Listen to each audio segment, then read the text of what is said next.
sound so low already. Can you all hear me? Yeah. All right. I'm going to take a random audience poll. I want you to make a noise if you've ever been to a strip club. God, I'm surrounded by perverts. I love the people on first dates being like, what? No, I've never been to a strip club. I actually went kind of by accident a couple weeks ago for my very first time. It was a Wednesday night, and my girlfriends and a token guy friend were sitting around having sushi.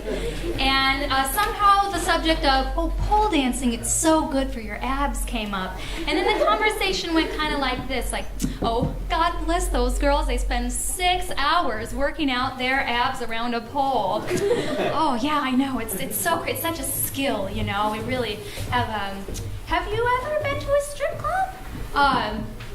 No, I mean, I've thought about going. I'm open to going. Have you? No. We should go sometime. That would be fun. Yeah, you know, we should go tonight. Wouldn't that be crazy? Let's go to a strip club tonight. You want to go? Like, yeah, I'll go if you go. Oh, you know I'm down. Oh yeah, let's go, man. It's girls' night out. Girls' night out. So we're like, yeah, girls' night out. When we get there, they open the big gold doors, and there's like 30 girls sitting around in lingerie, and I'm thinking like, okay, I can kind of handle this so far. It's like being in the locker room at the gym, right? Except that everybody's got like 5-inch plastic high heels on, and they have fake boobs, and kind of smells like coconut. And I'm like, okay, I can deal with this so far, right? And then I look over at the main stage, and there's stuff happening that can't be unseen now. We're talking about like individually rolling butt cheeks. It was like Cirque du Soleil, where every 30 seconds you're like, I didn't even know the human body could do that. So immediately what happens is that my arms kind of turn into these floppy spaghetti things. Like I don't know what to do with them anymore. I've had them for like over 30 years, and now they're like, I don't know what to do, and I can't cross my arms in front of me because like that would show that I was uncomfortable, and it's girls' night out. I'm a liberated woman. We're looking at some titties, so I can't leave them at my sides because that feels weird too. So in the end, I compromise and I hold one arm, and at least this way I know I'm not going to accidentally like grab someone's boob and get us thrown out. But thankfully, eventually we ended up getting drinks. So then I had a beer, and I had something to hold in my hand, which made me feel a lot better. So now we have drinks, and we're looking around for a place to sit. Now it's a Wednesday night, so there are a lot of empty tables. Except that all the tables have these signs on them that say reserved. So unless you're like a baller spending a ton of money on bottle service, or a hardcore lonely regular, you can't sit at those tables. The only seats available are the seats around the stage, which puts you inches away from the action. And I gotta tell you, I have a cat at home, so I'm used to having an asshole in my face. But I am not used to paying $1 for it. At home, you know, having a cat is not at all like going to a strip club. I'm sure a few of you know that. My mom keeps trying to convince me to get a dog as well. She says that if you have both animals, it's easier to feed and clean up after them.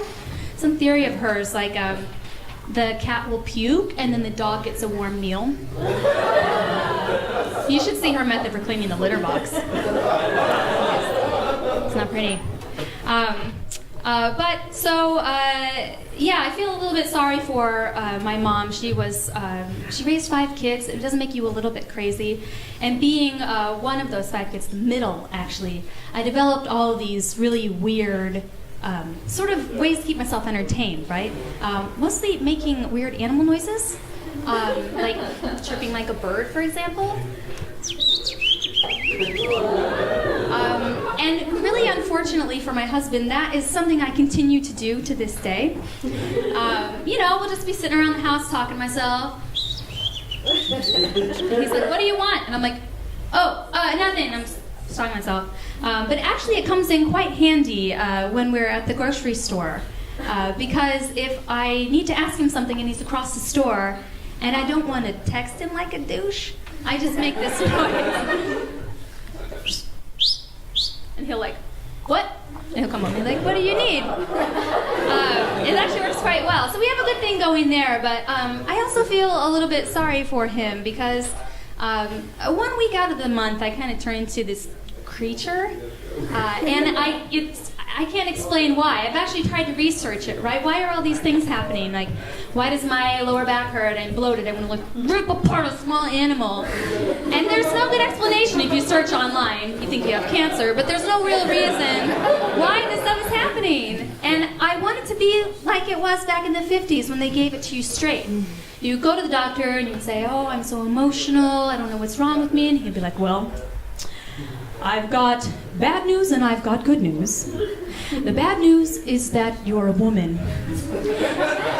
And you're scientifically proven to have snakes in your brain. But the good news is that you get to stay home all day perfecting that apple pie. How much time do I have left? No, I gave you a minute light. Oh, a minute light. All right. Thanks, everybody, so much. You guys great.